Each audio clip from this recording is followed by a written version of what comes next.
All right, I guess we'll get started with the Board of Health meeting. And the first item on the agenda is review and approval of the March 31st meeting minutes.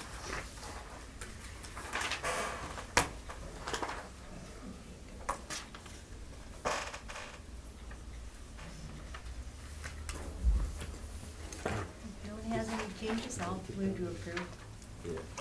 Okay. Yeah. I'll second that.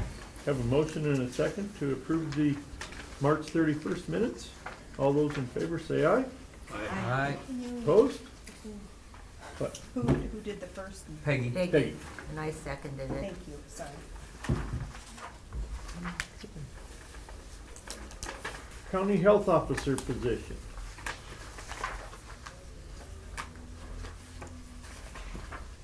Well, I have Laurel Chambers here to answer any of your questions. She's the one I proposed to take that position as health officer simply because as I explained before, we've worked with Laurel through the EPI team, through FICMR, and we've also worked with her on any of the outbreaks such as chickenpox or pertussis. The thing I think that's best is that Laurel is available and willing to help us out any way she possibly can. And to me, that the end, she's a longtime community member here. She's a practicing PA here for how many years, Laurel? It's like 15. And that continuity and consistency to me is valuable because as I said before, and Louise has explained to you before, when we change providers, it makes it more difficult for the billing portion. There's delays in that, cost us money, cost time as far as Louise is concerned, and reapplying for the application for insurances, is that what you do? Credentialing, Yeah. some of them will only pay back 30 days from the time you start the credentialing paper. And so that means they can put a hold on all their other claims you already had turned in, but they won't pay them because it's past 30 days. And Medicare's really good about making that last really long. And so because of throughout the years, and Sue has been with the health department for over 25 years at least. 32. 32. Probably older than Laura. Yeah, I know, you're like, and how many doctors have we gone through? Or it's usually every 2 to 3 years, Yes. basically, Yes. most typically. Isn't that your experience Yes. with that? Okay. It And is so- my experience, yeah. And yeah. And so we just thought, And then another point, yes, not that we don't have willing people, but sometimes people are not willing to be the health officer. Oh, yeah. mhm. And so, and Laurel is very willing and very experienced and very easy to get a hold of Mhm. and very easy to work with and very knowledgeable. Because she has been here a long time and she knows the community and she knows the kids and the things that we have come up with like the whooping cough outbreak last year. We needed someone who could help give us guidance along with the state and was willing to write orders and willing to follow up. And that's something that is very important in our county because we're so rural that it's not easy to get a hold of people like from Missoula or the state to have people come over and follow up. Because we're tiny. The other Sometimes piece of we that. feel like we're not as important as like Missoula or big cities, so it's nice. I talked with Kim, who is the CEO of the Mineral Regional Hospital, and and her medical director have agreed to provide supervision in an MOU to the health department regarding Laurel's working as a PA as the health officer. So I think it covers all bases that we had concerns about, and then you can speak at any point about your concerns, or I know there's timeframes in which you can and cannot attend a meeting. Sure. So- So, I mean, here's what I can say is I've always filled in as between doctors, like often, maybe 4 or 5 times throughout the course, and then still I think they've been without for Yeah. It's been a little bit, at least, so there's orders that need signed for school shots.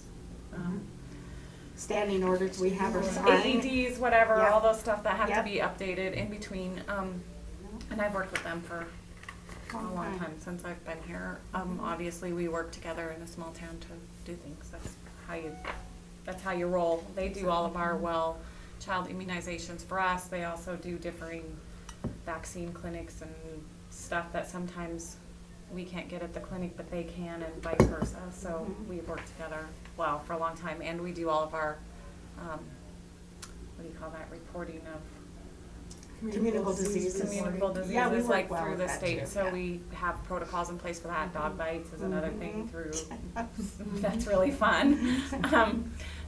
So we've worked together for a long time, so that's easy. What else was I gonna say? As far as, I don't know exactly what you guys do for health board meetings and when those are, but we might have to make that work through work, I guess. I know there's, Work times. you told me They're not there's, very good at, I mean, they won't obviously. release you for We meetings. have limited couples of us at work that some days there's one of us in the clinic, so that makes it a little tricky, so it might have to be lunch or something like that. Okay. Laura, when you sign orders in the past, have you had them countersigned by a physician, or is that required? It's not required. Okay. So, no, there's only a certain, no, that's not required. Okay.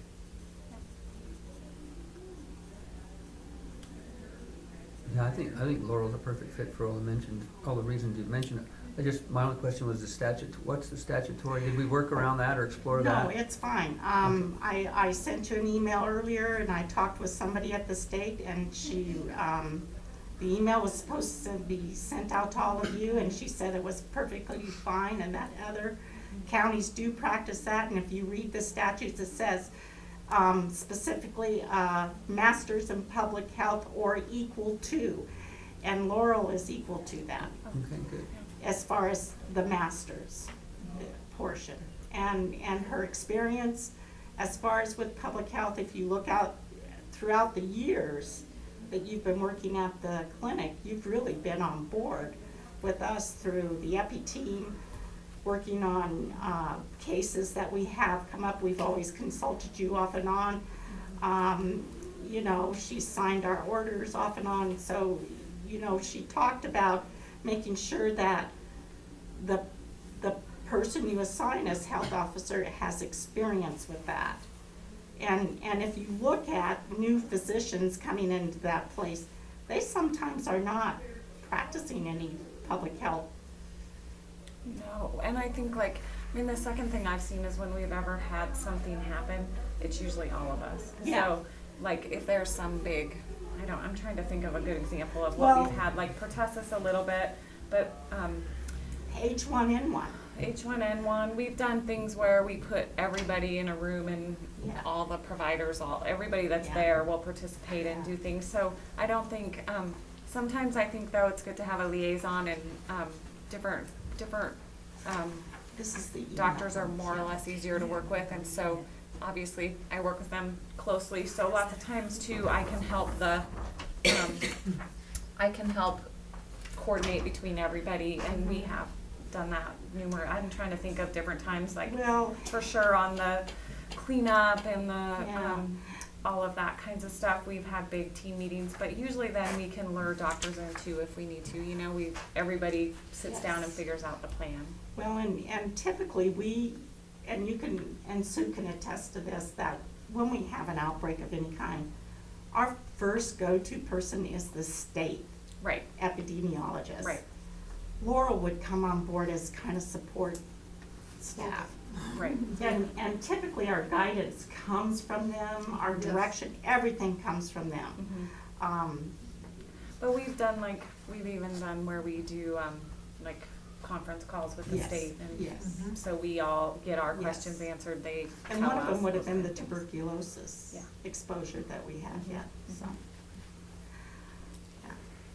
And, you know, the interesting thing is we don't always have these specific diseases every single week, so it could be. No, yeah, It yeah. could be like I mean, 5 that's why the years down the state road. employs, I mean, that's why the state employs Yes. epidemiologists Yes. and people whose true specialty is, Yeah, that's all they do is Yes. look at, I mean, ticks are another thing that Mhm. sometimes have come Yes. up differing years, but we Yes. have contacts that we call.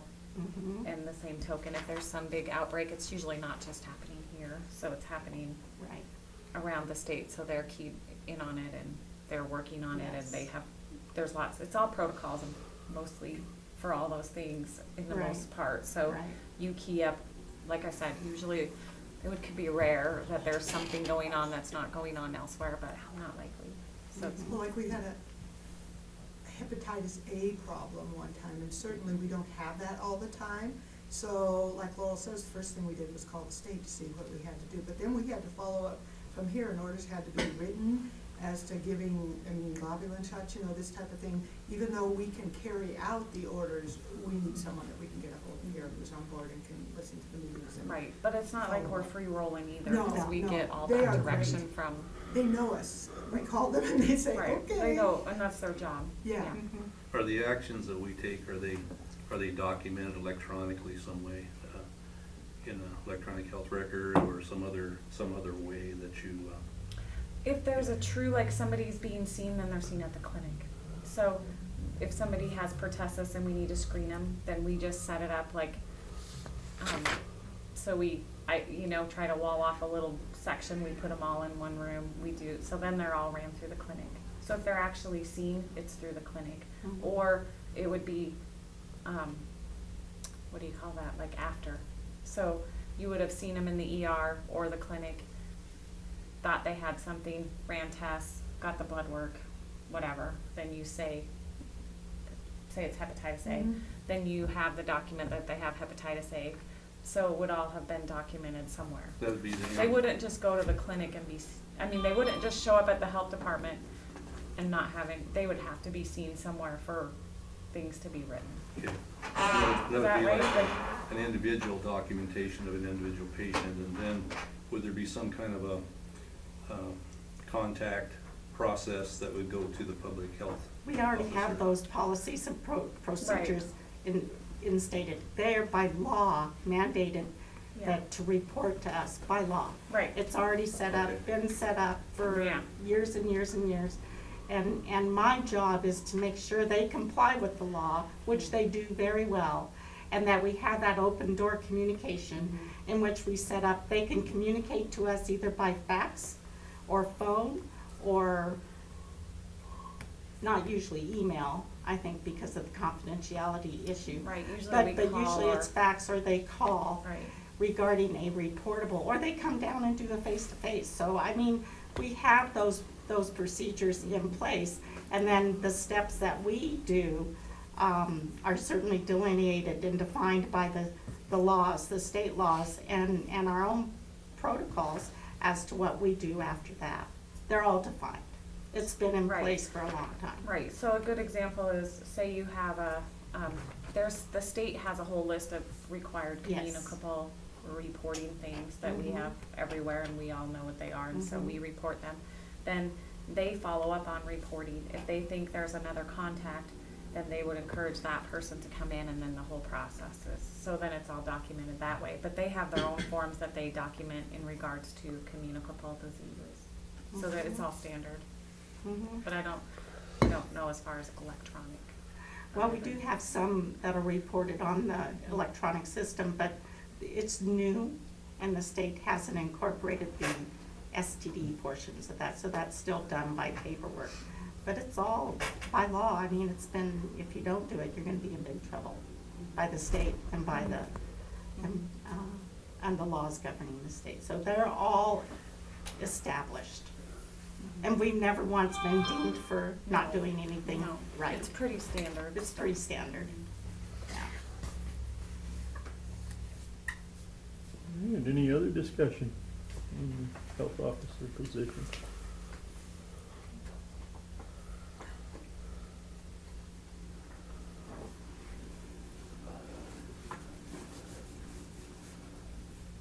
Nope. Okay. Well, we should probably have a motion to approve this, I would expect, huh? I make a motion to approve Laurel Chambers as the health officer. I'll second that. Have a motion and a second to appoint Laurel Chambers as county health officer position. All those in favor? Say Aye. Aye. Opposed? Thank you, Laura. Congratulations. Thanks Yeah. for being willing and wanting to. Yay, another Yay, another thing, it's all right, it's Yeah. pretty easy, okay, awesome, So the test will be, no. at the end. That's We probably developed mostly these, sorted. the deposit on this is only $500 because we were tired of making them. I bet. So Laurel, if you do decide to resign your position, it would require that you would send us a letter of resignation and a time frame in which we could reasonably find another health officer. But that book needs to be returned to Tim, because I do not wanna be responsible for it anymore. I can handle it. Okay. Because since you're probably staying So for a while, right? what we Unless- put in there is the regulations Oh. that Peggy, works under, but the Right. the regulations that I work under also, Okay, all the food trailer courts and everything else, because okay, that's good to know. 'cause I don't you know as health some- officer have the authority to close down a restaurant in Mineral County, nobody else does, so Let's sometimes hope you, that we don't have to do that. it's fun. Something you're really looking It's I was forward gonna say, to. yeah, I'm sure those are high on my list. Usually makes the news all over the place. Oh, yeah, exactly. Or close down schools or stuff like that, you Yeah. could have a lot of fun here. But it's not done just alone, No, just know No, that. no. Yeah, I would. It certainly would be governed by our Board of Health. and I will make State. sure I'm not doing that all by myself.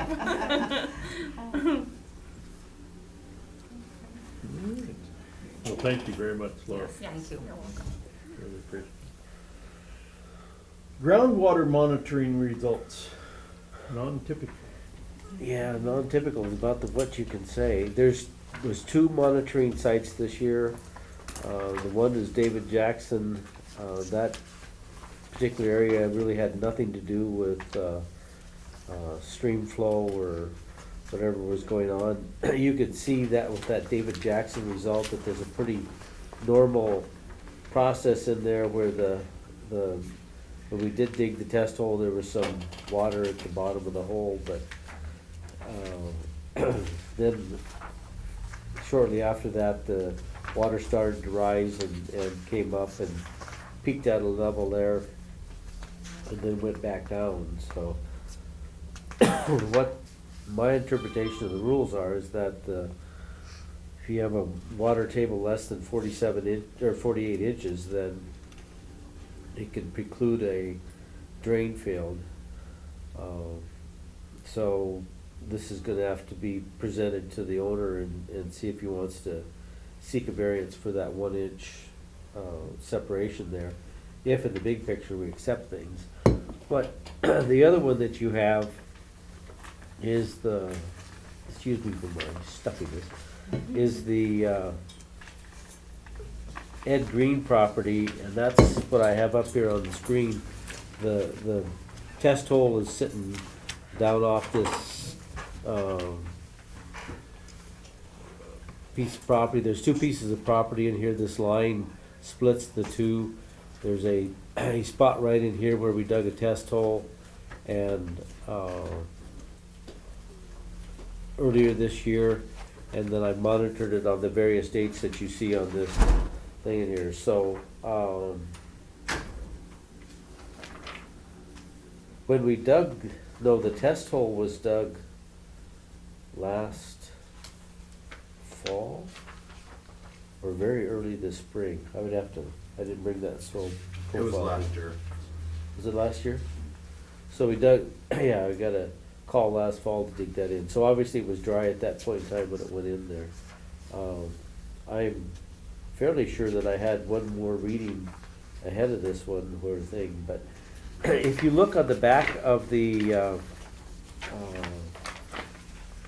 Jackson monitoring in there, I believe the first one you have would be what would be a St. Regis River. There's a monitoring gauge on the St. Regis River, and it tells you the discharge in cubic feet per second, and it also gives you over time.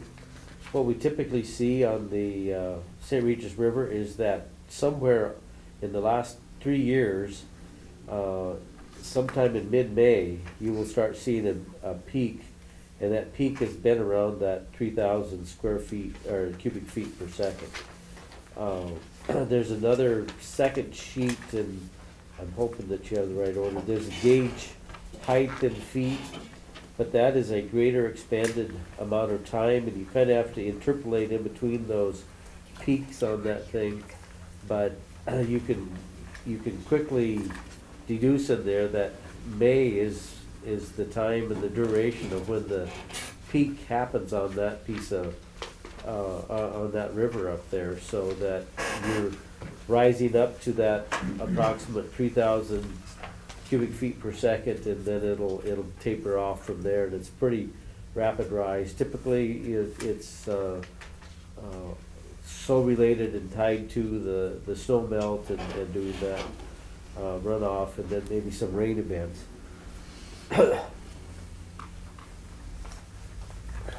You can see in April of, excuse me,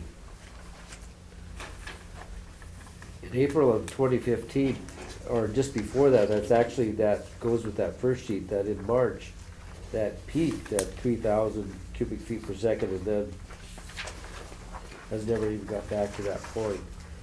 So the third one you have is just discharging cubic feet, but it's over that same time frame, and you can see where you get that water coming up over a period of, you can almost say months, but it's, it starts in April, it comes up in May, and then will taper off in May, and in July and June, you just won't see any additional runoff from that St. Regis River.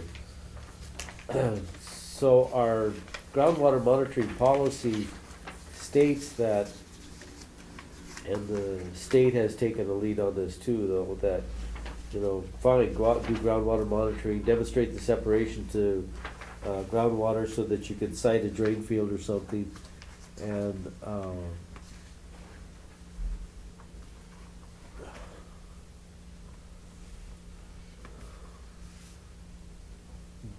that should have some consideration, though, if you have a pretty much non-typical year for runoff. And certainly on the St. Regis River, we had a very non-typical year. It had that short duration, 1 day spike. I think I was most interested in that I actually caught that spike. I haven't in the past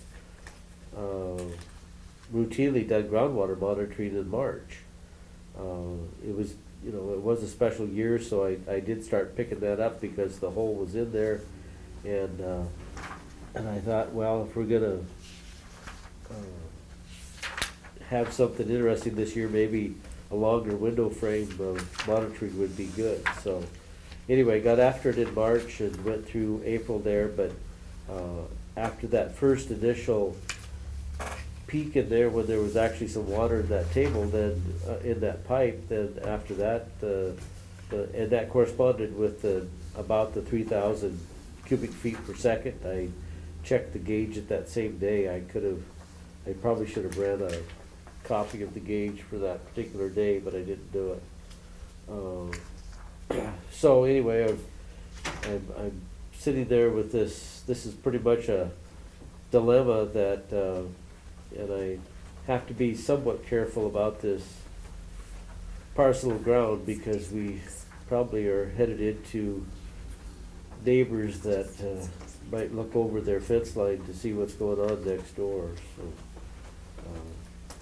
but I guess the question here is that what I presented with you, and if you understand this, unless you have questions for me, if we've had this peak runoff of short duration much earlier than we usually do, at least a month earlier to maybe 35, 40 days earlier than we do, and we didn't see that typical runoff, are we going to accept this groundwater monitoring for basis of permitting a septic system for this year?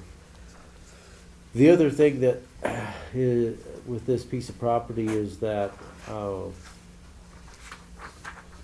we are dealing with a 100-year floodplain. The piece of property is sitting down below this cross line in down there at the bottom.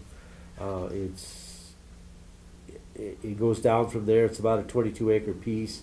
So it would be right now an approximate A zone. I see Ron is here. Ron put together, this is his lot layout. He went in here and took this area and applied to FEMA for a letter of map amendment.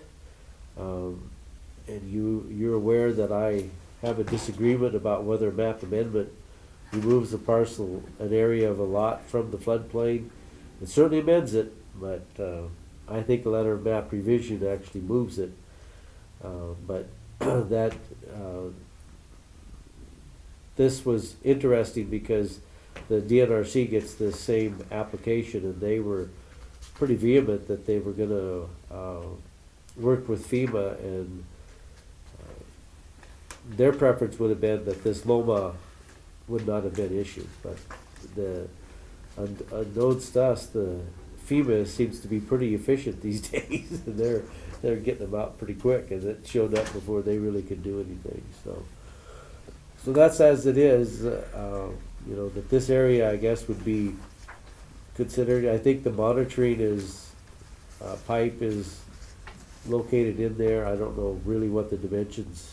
You know, we'd have to work about that, but do that in there. So the other thing that we have, this is the letter of map amendment that was issued about this piece of property. That, you know, there's a statement in here that they're basically agreeing. We had to assign an address to that, but they're talking about the grades out there. If you look in the other part of the, this isn't going to tell you a lot because it just gives you a lowest elevation. They used to give you an additional statement in here that would basically give you an elevation to work off of. Lately, the FEMA doesn't do that. So, but the basis of a base flood elevation in here was what, Ron? 40, 39? 99? 3. It's in your application. It should be on the upper corner. The flood elevation was 2,999.6 feet. Okay. Thank you. So anyway, that, I don't know how that relates with that hatched area in there, but that's something to be The determined. hatched area is about 4 feet above that 100-year flood elevation. Okay. And the one thing they did on the letter, everything we did was NAVD 88, then they converted to NGVD 29 on their FEMA letter, Yeah. which is 3.7 feet lower in elevation, but it's all relative. It makes things a little bit confusing. Right. So that's where we are with this particular piece of property and stuff. You know, I have to, my steps are to do a site evaluation. It's not a really level piece of terrain in there for this site. It's been kind of worked over for a while. That the piece of property was under a single ownership for this other parcel over here through foreclosure situations. This piece over here, this piece was to be foreclosed by a bank, but it didn't get foreclosed, and the owner sold it in the process, and so Mr. Green has come up with this 22 acres in here. And so we're working somehow up in that little area of that to determine this. So anybody wants to just come out with the best advice on what you want to give to the cemetery about this, I sure appreciate it. I'll throw a little background out. The way we did the floodplain work on this was when Brenda Coker Lincoln bought the original tract there with the house just to the north of this line, they wanted to build on it. And at the time, Denise Moldorowski was the cemeterian, and she wouldn't let them do it unless we came up with what the flood elevation was on that property. So my dad worked with DNRC and did 3 cross-sections on the St. Regis River there. And DNRC wrote a letter on what the flood elevation was in each one of those cross-sections. So that was quite a while ago. That was, those people that were involved with that aren't really with DNRC at this time, correct? Larry Shaw. But they still show up at the meeting, so you can give them a jab. So we had that, letter from the NRC, and we used those elevations on this property. Actually had to project downriver a little bit because the last cross-section was right at about the property line between the two. So what we did was we interpolated what. Property line of the 22 acre? Yeah. Right about there is where the last cross-section is. So we interpolated that, used the datum at each one of the cross-sections and interpolated the floodplain down and wrote a big letter how we did our calculations in our FEMA application. And there's 2 things you can do at the Lonely. You can either remove a structure from the floodplain or you can remove an area. So we topoed that little 1 acre rectangle and had the lowest elevation on it, the highest elevation, gave them what we thought the 100-year floodplain was and sent it all through. And then they sent the LOMA letter map amendment back saying that yes, this entire area is out of the 100-year floodplain. So then once we had that done, then we did the groundwater monitoring through this next step. Just put that in so we can monitor through this.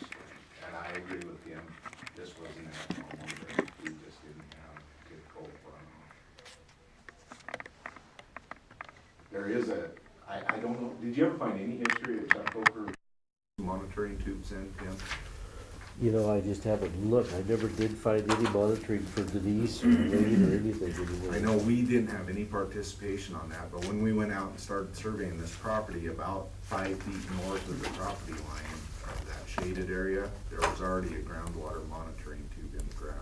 Yeah, It's about 6.5 to 7 feet deep was all. You try to put them in a full 8 foot deep when you put them in. The pipes are 10 feet, so you leave them sticking up 2 feet, put a cap on them. So that tube was there when I started my work last spring, and I checked it in June.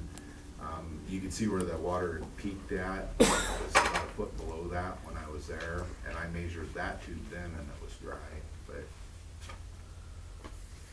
but in June. June, yeah. And We just don't have the May readings that had any idea that was gonna come about, you know, cause I even looked at that existing pipe. I just think that if we had a 3,000 CFS for that 10, 11 days like we've had typically in the last 3 years, why, I'm a little bit sensitive about this site because just upstream from this is where the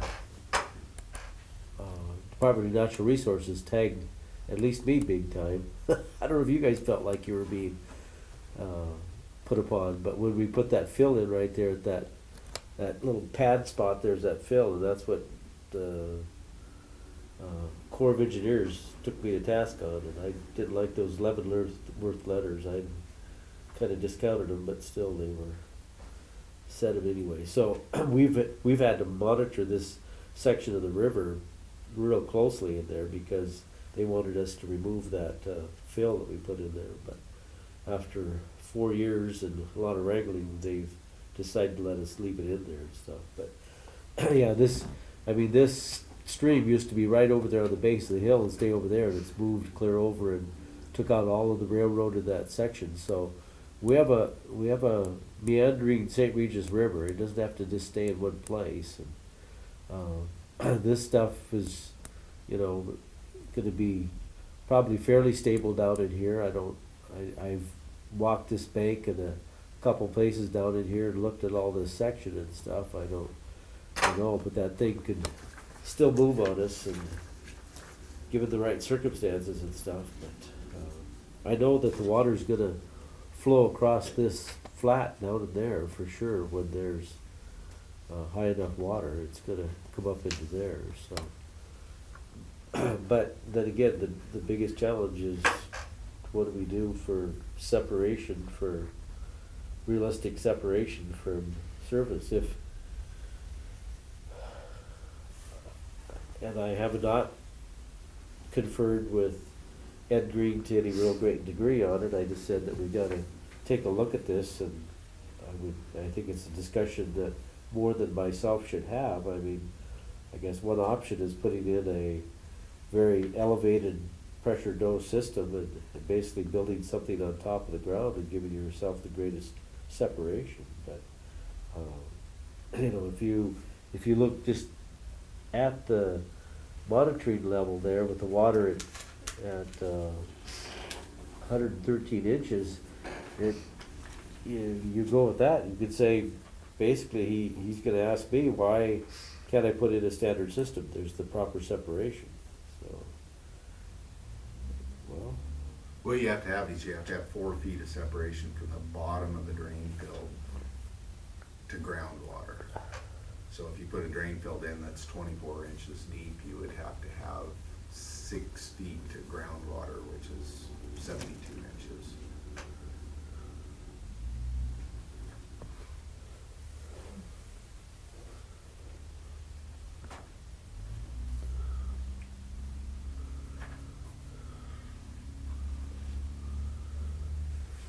There's- What was the date on your Loma, Ron, being approved?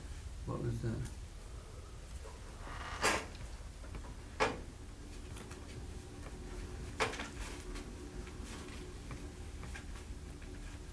December of 2014?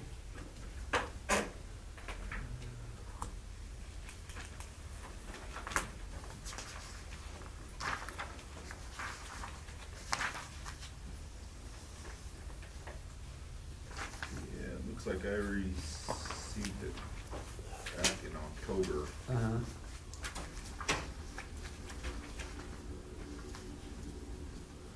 Well, the letter's dated December 1st, 2014, so. From good old Lewis.